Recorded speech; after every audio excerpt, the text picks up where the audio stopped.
శ్రీమాత్రే నమ. జయ గురు దత్తాత్రేయ నమ. ఈ వీడియోలో మనం జూలై 12వ తారీఖు నుంచి ఆగస్టు 26వ తారీఖు మధ్యలో మరి కుజగ్రహం వృషభ రాశిలోకి రావడం జరుగుతుంది. సో అయితే అక్కడ ఆల్రెడీ స్థిరంగా ఉన్నటువంటి గురుగ్రహాన్ని కలవడం జరుగుతూ ఉంటుంది. సో ఏదైనా ఇది ఒక అద్భుతమైనటువంటి యోగం, అంటే ఈ గురు కుజుల కలయిక.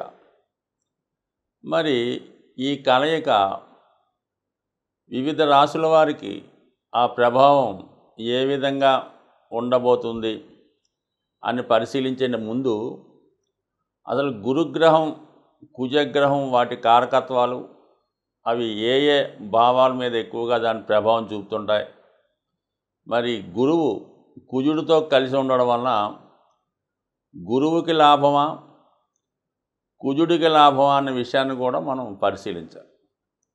అంటే మనకి రాశి చక్రంలో ఉన్నటువంటి 9 గ్రహాల్లో కామన్గా అన్ని గ్రహాలు కూడా పరస్పరం మానవ జీవితం మీద, ప్రతి జాతకుడి మీద ప్రభావం చూపుతుంటాయి. కానీ సౌలభ్యం కోసం కొంతమంది ఋషులు కొన్ని గ్రహాలు కొన్ని రాశుల వారికి ఉపయోగపడతాయి, మరికొన్ని గ్రహాలు కొన్ని రాశుల వారికి ఉపయోగపడడం అనే విధంగా జస్ట్ వాళ్ళు నిర్ణయించడం జరిగింది. కానీ ప్రభావం చూపడంలో ఇంచుమించుగా అన్నీ కూడా సమానంగా చూపుతుంటాయి. సో ఈ గురుగ్రహం లక్షణం ఏంటంటే, గురుగ్రహం ఏ భావంలో ఉంటే ఆ భావ ఫలితాల్ని బాగా పెంచడం జరుగుతుంది, ఎక్స్పాండ్ చేయడం జరుగుతూ ఉంటుంది. సో అలాగే మరి గురువు ఏ రాశిలో ఉంటే ఆ శరీర భాగం కూడా కొద్దిగా ఎక్స్పాండ్ అయినట్టుగా, కొద్దిగా పుష్టిగా కనబడడం జరుగుతూ ఉంటుంది. సాధారణంగా గురువు 6వ స్థానంలో ఉన్నవాడికి పొట్ట కొంత ఎక్కువగా కనబడుతుంటుంది. అదే లగ్నం అందే గురువు ఉన్నవాడికి ముఖం చాలా పుష్టిగా ఆకర్షణీయంగా కనబడుతుంటుంది. సో ఈ విధంగా వివిధ భావాల్లో గురువు ఉన్నప్పుడు ఆ భావాన్ని వృద్ధి చేయడం జరుగుతూ ఉంటుంది. అలాగే ఏ గ్రహంతో కలిస్తే ఆ గ్రహ ప్రభావాన్ని తీసుకొని ఆ గ్రహాని యొక్క ఫలితాలు కూడా విపరీతంగా పెంచడం జరుగుతూ ఉంటుంది. మరి సుమారుగా ఇప్పుడు కుజుడు ధైర్యానికి కారకుడు, ధనానికి భూములకి స్థిరాస్తికి కారణం అవుతుంటాడు. అంటే ధనం అంటే భూముల మీద వచ్చే ధనానికి కారణం అవుతూ ఉంటాడు. అలాగే సేవక రంగంలో ఉన్న వాళ్ళకి ఈ పోలీస్ డిపార్ట్మెంటు, రక్షణ శాఖ మొదలగు వాటికి కుజుడు కారణం అవుతుంటాడు. మరి కుజుడు ఎవరికైతే మిత్రగ్రహం అవుతాడో, ఎవరి జన్మజాతకంలో కుజుడు బలంగా ఉంటాడో వారికి కుజుడు యొక్క ఫలితాలు గురువు అనుకూలంగా ఇవ్వడం జరుగుతూ ఉంటుంది. సో ఈ విధంగా ఈ 2 గ్రహాలు కూడా మరి ఏ ఏ రాశుల వారికి బలంగా అనుకూలంగా ఉంటాయి, ఏ ఏ రాశులకు వ్యతిరేకంగా ఉంటాయని మనం ఇప్పుడు తెలుసుకోబోతున్నాం. అయితే మరి మనకి ఇదే గురువు రాహుతో కలిసినప్పుడు గురుచండాల యోగం అంటాం. అప్పుడు ఏమవుతున్నాడు, గురువు రాహు ఫలితాలు తీసుకొని తన యొక్క సహజమైనటువంటి సంస్కారాన్ని కొంతవరకు తగ్గించుకొని కొంతవరకు జాతకుడిని వేరే మార్గాల ద్వారా నడిపిస్తుంటాడు. అదే గురువు చంద్రుడితో కలిసినప్పుడు గజకేసరి యోగం అనే అద్భుత యోగం ఏర్పడడం వల్ల జాతకుడికి అన్ని రకాల సౌఖ్యాల్ని కలిగిస్తూ ఉంటాడు. అయితే స్త్రీల వల్ల అవమానాలు కూడా కలిగిస్తుంటాడు. మనకి కలిగించినటువంటి ఇప్పుడు ఈ కుజ గురుగ్రహాలు 2 కూడా మిత్రగ్రహాలు. ఈ మిత్రగ్రహాలు 2 కూడా శత్రుస్థానంలో కలుస్తున్నమాట. అంటే శుక్రుడి యొక్క రాశి అటు గురువుకి శత్రుస్థానం అవుతుంది, కుజుడికి ఒక విధంగా సమస్థానం అయినప్పుడు కూడా టెక్నికల్గా శత్రుగ్రహ స్థానమే అనుకుందాం. అప్పుడు ఏమైతే అంటే ఈ 2 గ్రహాలు ఆటోమేటిక్గా కలవడం వల్ల ఏంటంటే వ్యక్తిగతంగా వీటి యొక్క బలాన్ని పెంచుకోవడం జరుగుతూ ఉంటుంది. సహజంగా మరి ఈ 2 గ్రహాలు వృషభ రాశిలో కలవడం వల్ల ఆర్థిక పరంగా కామన్గా ఇది అందరికీ కూడా వర్తిస్తుంటుంది. సహజ రాశి చక్రమైనటువంటి ధనస్థానం వృషభ రాశి. ఆ రాశిలో గురువు అక్కడ ఉండడం వల్ల, అక్కడ కుజుడు రావడం వల్ల ఏమైందంటే, కుజుడు కారకత్వాల ద్వారా జాతకుడు ధనాన్ని సంపాదించే ప్రయత్నం చేస్తాడు. దీనికి ముందుగా రియల్ ఎస్టేట్ రంగం పుంజుకునే అవకాశం ఉంది. భూములు, స్థిరాస్తులు విలువ పెరిగే అవకాశం ఉంది.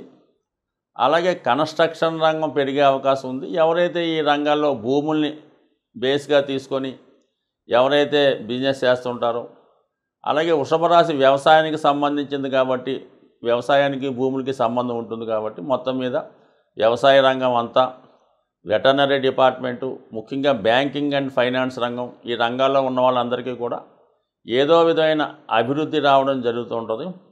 సో ఏదైనప్పుడు కూడా ఇది ఆర్థిక పరంగా అందరికీ కూడా ఏదో విధంగా ఆర్థికపరమైన అభివృద్ధిని కలిగించే అవకాశం ఉంటుంది. మీనరాశి వారికి విక్రమ స్థానంలో ఈ గురు కుజుల కలయిక ఒక విధమైనటువంటి విజయయోగం ఏర్పడడం జరిగింది. ఇది గురువు గురించి మనం పరిశీలించినప్పుడు, అంటే గురువు 3వ స్థానంలో ఉన్నాడు కొంతకాలంగా, రాష్ట్రాధిపతి అలాగే దశమాధిపతి. దానికి జూలై 12 కుజుడు ఈ గురువుతో కలుస్తున్నాడు 3వ భావంలో. అంటే గురువు యొక్క పనితనాన్ని కుజుడు ఇంకా వేగవంతం చేస్తాడు, ఇంకా స్పీడప్ చేస్తూ ఉంటాడు అన్నమాట. మీరు చేస్తున్న ప్రయత్నం ఇంకా వేగవంతం అవుతుంది. ఏ ఏ విషయాల్లో మీరు చాలా క్విక్గా పని పూర్తి చేయాలనుకుంటారనుకుంటే, ముఖ్యంగా వ్యక్తిగత ప్రయత్నాలు, అలాగే వృత్తికి సంబంధించినవి, అంటే కర్మకు సంబంధించినవి, మీ జీవనోపాధి, మీ బాధ్యతలు, ముఖ్యంగా మీ ఉద్యోగం. మరి గురువు 3వ స్థానంలో ఉండడం వల్ల కంపల్సరీగా జాతకుడు ఉద్యోగ అభివృద్ధి కొరకు కానీ, ఉద్యోగంలో మార్పు కొరకు కానీ ప్రయత్నం చేస్తాడు. ఈ ప్రయత్నంలో కుజుడు రావడం వల్ల ధనాధిపతిగా ఒక విధంగా కుటుంబాన్ని అభివృద్ధి పరిచే ఉద్దేశంతో జాతకుడు ఇంకా ఇంప్రూవ్మెంట్ కోరుకుంటాడు. అది ఖచ్చితంగా జరిగే అవకాశం ఉన్నది. ఇది ఎక్కువగా గురువు 3వ స్థానంలో ఉన్నప్పుడు ఉపాధ్యాయ వృత్తి, అంటే ఉపాధ్యాయుడు అంటే మొత్తం లెక్చరర్ కాడి నుంచి ప్రొఫెసర్ దాకా అన్నీ వర్తిస్తాయి. అలాగే ఆధ్యాత్మిక రంగంలో ఉన్నవాళ్ళు, ఎండోమెంట్ రంగంలో ఉన్న వాళ్ళందరికీ కూడా ఇది వర్తిస్తుంది. న్యాయవాది వృత్తిలో వారికి కూడా ఇది అనుకూలిస్తుంది. అది కుజుడు దాన్ని మరి రావడం వల్ల ఇది పోలీస్ డిపార్ట్మెంట్ వారికి కూడా ఉద్యోగపరమైన అభివృద్ధి, ప్రోగ్రెస్ రావడం జరుగుతుంది. అది క్రీడా రంగంలో ఉన్న వాళ్ళకి కూడా ప్రోత్సహిస్తూ ఉంటుంది. అంటే ఎప్పుడన్నా ఒక భావానికి ఒక భాగ్యాధిపతి తోడైతే ఖచ్చితంగా ఆ భావ ఫలితాలు ఇంప్రూవ్మెంట్ రావడం జరుగుతుంది. ఇక్కడ కుజుడు ధన భాగ్యాధిపతి, రాష్ట్రాధిపతికి కలిశాడు. ఖచ్చితంగా అదృష్టం ఈ 45 రోజులు కూడా మీతోనే ఉంటుంది. అది ఏ రూపంలో ఉంటుంది? అన్నదమ్ముల రూపంలో కావచ్చు, రక్త సంబంధికుల రూపంలో రావచ్చు, మీ కుటుంబం రూపంలో రావచ్చు, మీ గురువు రూపంలో రావచ్చు, లేదంటే మీరు కొలిచే దైవం రూపంలో రావచ్చు. ఈ విధంగా ఈ అదృష్టానికి అభివృద్ధి 3వ స్థానం కాబట్టి ఖచ్చితంగా కుటుంబపరమైన అభివృద్ధి, ఆర్థిక అభివృద్ధి జరిగే అవకాశం ఉంది. అలాగే సంతానం విషయంలో కూడా మీకు ఒక ప్రోగ్రెస్, వాళ్ళ విషయంలో మీకు ఆశ్చర్యకరమైన అభివృద్ధి రావడం జరుగుతుంది. ఇక 9వ స్థానం కుజుడిది, 3వ స్థానం శుక్రుడిది. అంటే ఇక్కడ 9వ స్థానం దూర ప్రయాణాలు, తృతీయ స్థానం అనేది ప్రయత్నాలు, దగ్గర ప్రయాణాలు. కాబట్టి ఏదన్నా విద్య కొరకు లేదంటే ఉపాధి కొరకు, అంటే దశమ భావాధిపతి గురువు కాబట్టి ఉపాధి కొరకు విదేశ ప్రయత్నాలు ఎవరైనా చేస్తుంటే, విదేశ ప్రయత్నం అంటే కేవలం అది అమెరికా కాదు, మన సంస్కృతి, మన సాంప్రదాయం కానిది విదేశం ఉంటాం. అంటే మనం ఏదో ఒక సంస్కృతిలో, ఒక తెలుగు రాష్ట్రాల్లో ఉన్నవాళ్ళు ఒక సంస్కృతిలో ఉంటారు. అదే మనం ఉద్యోగరీత్యా ఏ రాజస్థానం వెళ్ళినప్పుడు అది ఖచ్చితంగా విదేశం అవుతుంది. అక్కడ భాష వేరు, అక్కడ ఆచార వ్యవహారాలు వేరుగా ఉంటాయి. కాబట్టి ఏదైనా మనకి మన బార్డర్ దాటి అది విదేశాన అనుకోవాలి తప్పి, అది వాళ్ళ యొక్క ప్రయాణాన్ని బట్టి, వాళ్ళ యొక్క ప్రయత్నాన్ని బట్టి రావడం జరుగుతూ ఉంటుంది. సో ఏదైనా మరి ఈ సమయంలో ఎక్కువగా దూర ప్రాంతం అంటే ఖచ్చితంగా అది కెనడాయో, యూకేయో, యూఎస్ అయింది కాబట్టి మరి ఆ ప్రయత్నం చేస్తున్న వారికి సహకరిస్తుంది. దానికి తగు విధంగా కుజుడు ధనాధిపతి కూడా అయ్యాడు కాబట్టి ఆ ధనం కూడా ఆ విధంగానే వస్తుందంటే, ఏదైనా మీరు ఏదైనా సంస్థలో ఉద్యోగం చేస్తుంటే వాళ్ళే మిమ్మల్ని ఉద్యోగ నిమిత్తం వాళ్ళ పని మీద మిమ్మల్ని విదేశం పంపే అవకాశం ఉంది. సో ఆ కారణం వల్ల ఏంటంటే మీకు ధనం వాళ్ళే పెట్టుకుంటారు, ఏర్పాట్లు వాళ్ళే చేస్తారు. కేవలం మనిషి మాత్రమే మీరు, అన్ని విషయాలు వాళ్ళు చూసుకుంటారు. కాబట్టి అటువంటి అవకాశం మీకు రాబోయే 40 రోజుల్లో వస్తే 100% మీరు ఉపయోగించుకునే ప్రయత్నం చేయండి. ఏ విధంగా కూడా స్వభావసిద్ధంగా మీనరాశి వారికి ఉన్నటువంటి అభద్రతాభావం, భయం వల్ల ఆ అవకాశాన్ని వదులుకోవద్దు. ఎందుకంటే రాహు రాశిలో ఉండడం ఒక విధంగా మంచిదే, కానీ కొన్ని సందర్భాల్లో కొన్ని బంధాలు వదులుకోలేక, ఇక్కడ ఉన్నటువంటి అటాచ్మెంట్లు వదులుకోలేక కొంతమంది విదేశ అవకాశాలు వచ్చినా కూడా వెళ్ళలేకపోతుంటారు. దానికి వేరే వేరే కారణాలు కూడా చెప్తూ ఉంటారు. ఈ కారణాల వల్ల అలాంటి అటాచ్మెంట్లు ఏమైనా ఉంటే ఇదే మంచి అవకాశంగా దాన్ని విడిచిపెట్టి కొత్తగా మీ నూతన అన్వేషణ, కొత్త జీవితానికి బాటలు వేయండి. ఖచ్చితంగా మీ లైఫ్, జీవన విధానం రాబోయే 40 రోజుల్లో మారే అవకాశం ఉంది. మీరు కూడా మారే ప్రయత్నం చేయండి. ప్రతి సమస్యకి ఒక పరిహారం ఉంటుంది. ప్రతి గ్రహానికి కూడా ఒక విధమైనటువంటి పరిష్కారం ఉంటుంది. గురుగ్రహం మనకి అనుకూల భావాల్లో ఉన్న, వ్యతిరేక భావాల్లో ఉన్న ఆ ఫలితం మనకు కావాలంటే ఖచ్చితంగా మరి గురుగ్రహానికి దైవ ఆరాధనతో ఖచ్చితంగా గురువుని ప్రసన్నం చేసుకోవచ్చు. గురువుని చాలా సులభమైన మార్గంలో మనం తృప్తిపరచవచ్చు. అదేంటంటే గోసేవ, గోవుల్ని సేవించడం, గోవుల్ని రక్షించడం, అలాగే గోవులకి తగు విధమైనటువంటి ఆహారాన్ని ఇవ్వటం వల్ల, గోశాల దర్శించి అక్కడ సాధ్యమైనంత వరకు ఆ గోశాలని శుభ్రం చేసే కార్యక్రమం చేయాలి. అంటే శుభ్రంగా దాన్ని తుడిసి, అక్కడ ఉన్నటువంటి మాలిన్యం ఏమైనా అంటే శుభ్రంగా తీసేసి, చక్కగా దాన్ని తుడిసి చాలా నీట్గా ఉన్నట్టు ఉండాలి. సో అలాగే దాని తర్వాత ఏంటంటే గోవులకి మీరు ఏదైనా ఆహారాన్ని కూడా అంటే అక్కడ ఉన్నటువంటి వాతావరణం అదంతా శుభ్రం చేయడం వల్ల ఖచ్చితంగా మీకు ఎటువంటి దోషం అన్నా పరిహారం అవుతుంది. అక్కడికి ఏలినాటి శనిలో, జన్మశనిలో, అష్టమ శని లాంటిది ఉన్నా కూడా మీకు అటువంటి అవకాశం వస్తే గోశాలని పరిశుభ్రం చేసే కార్యక్రమం చేయండి. శుభ్రంగా దాన్ని తుడిచి దాన్ని శుభ్రం చేయండి. ఖచ్చితంగా మీకు బాగుంటుంది. అలాగే మీకు అవకాశం ఉంటే గోవులకి మంచి గాలి తగిలేలాగా ఒక 4 ఫ్యాన్లు, ఒక 3 ఫ్యాన్లు అక్కడ గోవులకి తగిలేలాగా ఏర్పాటు చేయడం. అయితే గోవులకి మరి శనగలు ఆహారంగా ఇవ్వడం వల్ల, అంటే ఆ గోవుకి ఏంటంటే గోవు దేవతా స్వరూపం కాబట్టి మరి భక్తుడు మనకి ఎందుకు సేవ చేస్తున్నాడు అని వాడికి ఏం తెలుస్తుంది? ఈ రూపంలో మాట మరి శనగలు ఇవ్వటం వల్ల ఓహో వీడు విద్య కోసం, గురుగ్రహ అనుగ్రహం కోసం వచ్చాడు.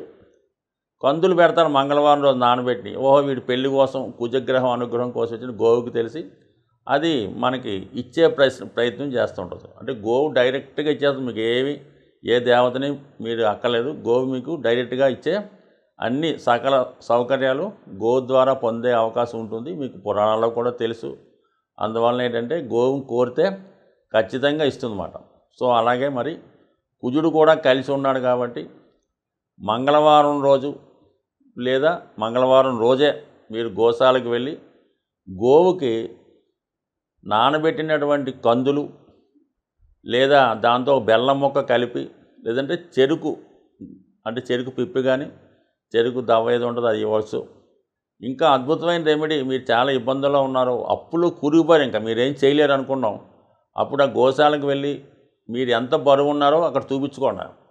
మీరు ఒక 60 కేజీలు ఉన్నారనుకోండి, 60 కేజీలకి బెల్లం ఎంత ఖరీదు అవుతుంది? కేజీ 100 రూపాయలు, 6000 అక్కడ డొనేట్ చేయండి. వాళ్ళు దేనికి ఉపయోగిస్తారో మనకు అనవసరం, మీరు అక్కడ డొనేట్ చేయండి. మీకు ఓపిక ఉంటే 60 కేజీల బెల్లం కొని తూకం వేసుకొని అక్కడ ఇవ్వండి. ఖచ్చితంగా మీకు మరణ సమస్యన, ఇంకా ఉరిశిక్ష పడిపోయినా దాని నుంచి తగ్గిపోయే అవకాశం ఉంది. ముఖ్యంగా మరి ఈ కుజ గురులు అనుగ్రహించాలంటే గోవుతో పాటు ఆంజనేయ స్వామిని ఆరాధించడం వల్ల, అలాగే హనుమాన్ చాలీసా పారాయణ వల్ల ఖచ్చితంగా మీకు ఈ 2 గ్రహాలు కూడా మీకు అనుకూలమైన ఫలితాలు ఇవ్వడంలో ఖచ్చితంగా సహాయపడతాయి. ఫలితాలు కూడా చాలా శీఘ్రంగా ఇచ్చే అవకాశం ఉంటుంది. స్వస్తి.